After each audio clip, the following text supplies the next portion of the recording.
আচ্ছা, ছাড়ো এসব কথা। স্মরণ সভা, সাদা সাদা ফুল। তুমি বরং বলো, কোথায় আছো?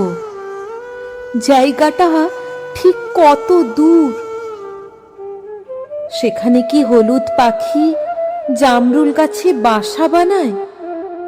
জয়দার মতো কেউ কি সেথা মনের মতো গান শোনায়? সেখানে কি কুইজ টুইজ হয়? কৃষ্ণর মতো কে পাশে থাকে?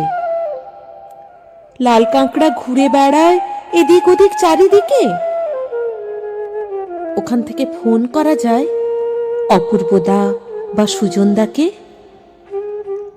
চাঁড়াল বামুন ভাস্কর কি দাঁড়িয়ে পড়ে পথের বাঁকে? গৌতম, অরুণ, অলোক, সঞ্জু আড্ডা দিতে খুব ভালোবাসে। কোথায় আছো মৌসুমদা? সুন্দরবনের আশেপাশে? কোথায় এমন দেশ আছে ভূগোল বইতে খুঁজে পাবো? অপেক্ষা করো মৌসুমদা, একদিন সেথা সবাই যাব। একদিন সেথা সবাই যাব।